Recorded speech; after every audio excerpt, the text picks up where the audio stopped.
We're talking to Masai and Dr. Nagatu. Of course, Dr. Nagatu will now give us some information relative to the topic dealing with the Horn of Africa, Part 2. And Dr. Nagatu and Masai have been talking about some of the problems associated with perhaps the policies of the United States and other Western nations in helping to give support and comfort in a real sense to dictatorship. Let's pick up that conversation, Dr. Nagatu. Yeah, it's a good question, actually. During the Cold War, the fight was ideology, and there is governments to watch for. This time we have terrorism, which is really a fluid type of enemy. And what are the causes of it? What are the underlying situation that is generating terrorism? So one of the things undoubtedly is dictators ruling on the people and wasting their opportunity for good life and freedom and human rights, and those things could happen while the governments are getting support.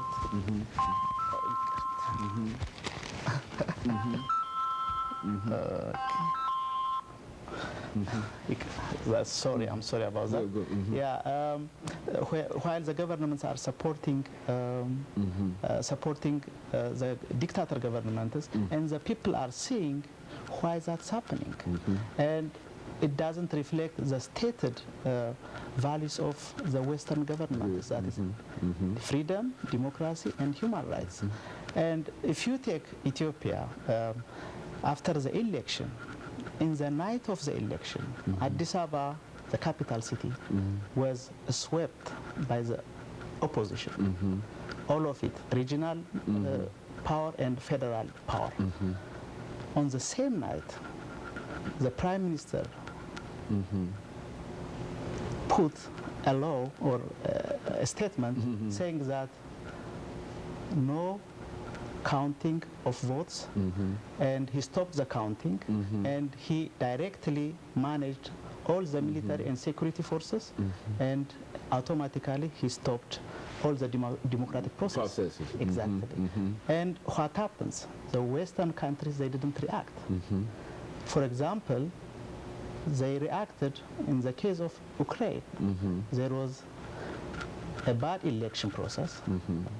Americans, they put a statement saying that this was a bad election, and there was revoting, and democratically elected government was put in place. But it didn't happen for Ethiopia. So this type of thing is, at least for some of us, there is a double standard. It's an uneven hand treatment by the Western nations, civilized in a real sense by the United States of America, even though other countries might be involved in England, France, and etc. But essentially when Ethiopians and others talk about what's going wrong with the world and how the West is doing, they don't think about these other countries. They think about what? The United States of America. Is that what we're saying? Most of the time, the leader of the free world is America. Whether it is for good or for bad, everybody thinks that something bad happens from the West. Behind it is there is United States. But I don't believe that. And so I think what we're saying, Masai, is that that you have in this bill that is before Congress the ability of the United States to take a proactive kind of situation in helping to bring about democracy in Ethiopia and perhaps on the entire Horn of Africa. Is that what this bill that you're working with in Congress trying to get? The bill is passed unanimously in the United States Congress. It's already passed. And it's passed unanimously, and now it is it's going to the Senate.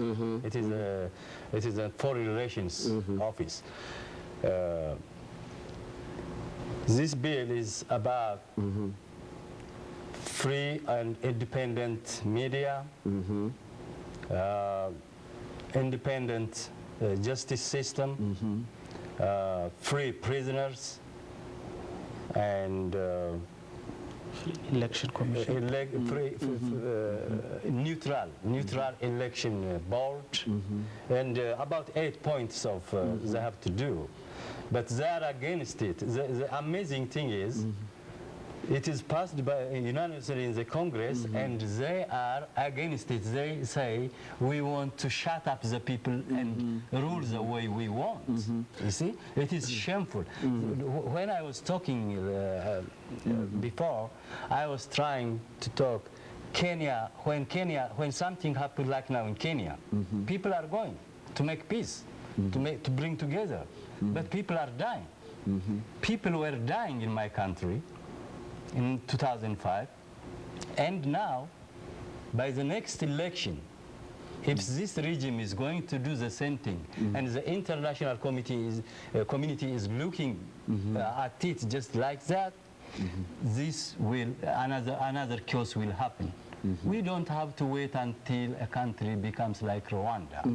We have to protect it before. That's what I am afraid now. What is next Ethiopia to be? We have to, the United States should think about it from now.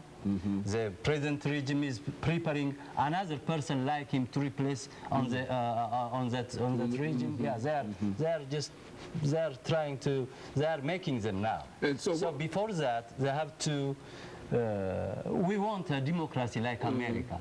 The people is hungry for democracy. We want a situation, we want to breathe like the American people breathe, you see? That's what we want. We don't say nothing. We need democracy. And of course, the bill that you have that has gone through the House, that is now in the Senate, you see, this is a bill that the two of you believe will put the United States in a very, very proactive situation on the Horn of Africa, and instead of our name being a name of reproach among the people of these areas. And I think one of the more important things here is that that area has a lot of things that we need outside of just fighting terror. What can this area give to the United States and the West in terms of resources and what? I mean, what's there? The United States is the world leader. America this time is really, it is a superpower. If President Bush, he said it in his words, no dictator. He's going to look everywhere what they do, like they do it in Iraq. But there are dictators in Ethiopia, like ours. They have done nothing to free that free people, that poor people, that they are dying from AIDS, they are dying from hunger, they are dying from in prison, they were tortured, killed. So now this bill, which is passed by the Congress, the chapter here in Tennessee, we went to the Senator Lamar Alexander, Senator Corker. We met with their representatives and we explained everything, what is happening in Ethiopia, and this bill should pass in the Senate too, because this government, our government, is paying a lot of money, which is not his money. It is not from his it is the people's money. They just grab, and they have a lot of lobbyists, and they are trying to kill it. So we want America, we want our senators to help us to pass this bill. Dr. Nagatu, over this last minute that we have, this final question to you. Do you think that the passage of this bill by the United States Senate will put the United States in some degree on a very, very proactive road toward helping the people of Ethiopia and the other countries on the Horn of Africa where we have all kinds of problems, starvation, etc.? Will that put us toward a more proactive kind of thing and provide the foundation for us to perform leadership situation in those areas? Definitely. One big reason for this is really, first of all, it aligns American values to its foreign policy, at least in Ethiopia. And I will think that if this law becomes really a law of United States, then I'll think that it will produce a result in Ethiopia, and it could be a model of American policy for the whole Africa, even for the whole third world countries. And the whole reason is really Americans should think that supporting the people, not dictators. Very good. And of course, let me thank the two of you as well as those individuals who came by earlier for the excellent information. And let me encourage our audience to tune in again next week for another informative edition of Comments. Thank you and good morning.